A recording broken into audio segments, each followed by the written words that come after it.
Narendra Modi US based consultancy from morning consultancy survey ప్రకారం ఈయన ప్రపంచంలోనే మోస్ట్ పాపులర్ లీడర్. ఈయన మంచివారా చెడ్డవారా అని పక్కన పెడితే ఈయన పాలిటిక్స్ మాత్రం ఒక రేంజ్లో ఉంటాయి.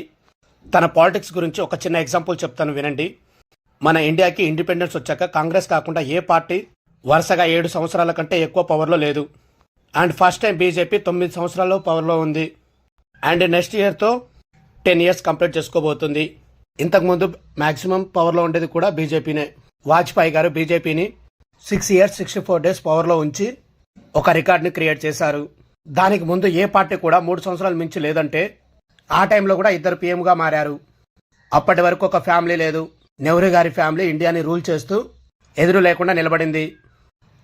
నెహ్రూ గాంధీ తర్వాత ఇందిరాగాంధీ, ఆ తర్వాత రాహుల్ గాంధీ, ఆయన చనిపోయాక పివి నరసింహారావు, ఆయన తర్వాత మన్మోహన్ సింగ్ గారు, పవర్లో లేకున్నా కూడా సోనియా గాంధీ గారు వెనుకుండి అన్ని నడిపారు.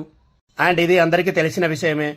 ప్రజెంట్ రాహుల్ గాంధీ నెక్స్ట్ ఎలక్షన్లో ఒకవేళ కాంగ్రెస్ గెలిస్తే ప్రైమ్ మినిస్టర్ అయ్యేది ఈయననే. మోడీ పవర్లో ఉండడానికి చాలా స్ట్రాటజీస్ వాడారు. ఆయన ప్రతి స్ట్రాటజీ కూడా వర్క్ అయింది. మోడీ ఇన్ని సంవత్సరాలు పవర్లో ఉండడానికి గల కారణం ఏమిటి? ఆయన కాంగ్రెస్ని ఎలా ఎదుర్కొని నిలబడ్డాడు? ఆయన స్ట్రాటజీస్ ఏంది? ఇండియన్ పాలిటీని ఎలా చేంజ్ చేశాడు అనేది మనం ఇప్పుడు ఈ వీడియోలో చూద్దాం. The master mind of Modi.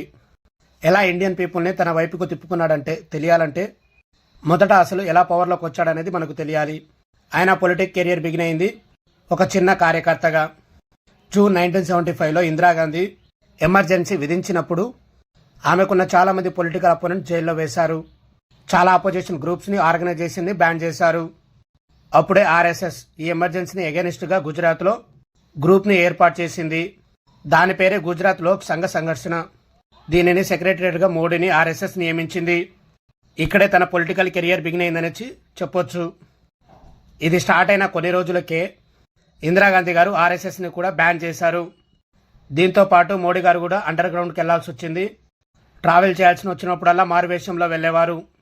ఒకసారి సింగ్ లాగా, ఇంకోసారి సాధువులాగా, ఇలా వేషాలు మార్చుకుంటూ వెళ్ళేవారు.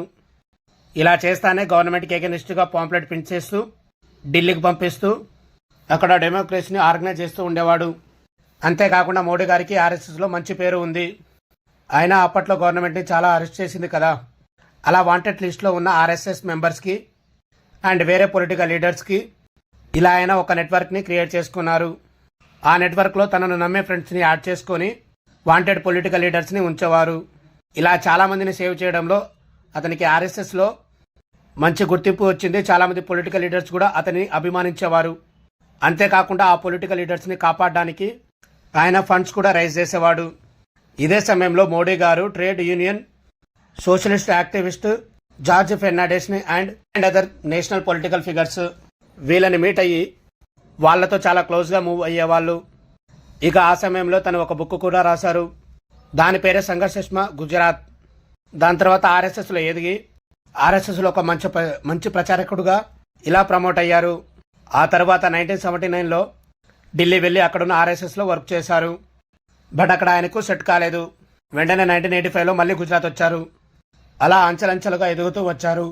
ఆ తర్వాత 1986లో ఎల్కే అద్వానీ గారు బీజేపీలో ప్రెసిడెంట్ అయ్యాక ఆర్ఎస్ఎస్ తన ఆర్గనైజేషన్లో చాలా మెంబర్స్ని బీజేపీలోకి పంపాలి అనుకుంది.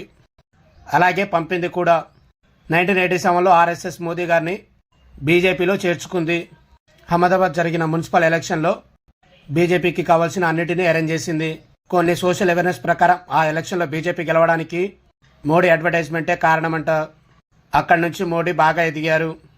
ఎంతలా అంటే కేవలం 3 సంవత్సరాల్లోనే 1990లోనే ఆయన బీజేపీలో నేషనల్ కమిటీ యొక్క మెంబర్ని చేసింది. అండ్ దాని తర్వాత ఆయన ప్లానింగ్ మీద బీజేపీ లీడర్స్లో చాలా నమ్మకం వచ్చింది. అయితే 1994లో శంకర్ సింగ్ వఘేలా అనే వ్యక్తి బీజేపీ ఎంపీ పార్టీతో గొడవ పెట్టుకొని పార్టీని 2 భాగాలుగా విడదీయడంతో మళ్ళీ పాలిటిక్స్లో వచ్చారు. అది కూడా అద్వానీ గారు అడుగుతేనే వచ్చారు. ఆ తర్వాత 1995లో మళ్ళీ బీజేపీ గెలవడంతో ఈయన పాత్ర చాలా ఉంది. బీజేపీ గెలిపించడంతో అదే ఇయర్లో బీజేపీ నేషనల్ సెక్రటరీగా అపాయింట్ చేశారు. అదే సమయంలో బీజేపీ పవర్లో నుంచి పడిపోయి రాష్ట్రీయ జనతా పార్టీ పవర్లోకి వచ్చింది. నెక్స్ట్ ఎలక్షన్ ఈసారి పార్టీలో ఫేమస్ అయిన శేషుభాయ్ పటేల్ గారిని సెలెక్ట్ చేసుకొని ఆయన సపోర్ట్ ఇచ్చేలా చూసుకున్నారు. పార్టీ రెండు ముక్కలుగా విడిపోయే సమయం వచ్చింది. పార్టీని విడగొట్టకుండా కేవలం కొంతమంది ఎమ్మెల్యేలని అండ్ శంకర్ సింగ్ వఘేలా గారు బయటకు వెళ్లేలా చూసుకున్నారు.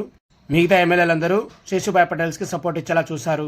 సో ఈ స్ట్రాటజీ వల్ల బీజేపీ 1998లో మళ్ళీ ఎలక్షన్లో గెలిచి ఈసారి సెంట్రల్లో కూడా పవర్ దక్కించుకుంది.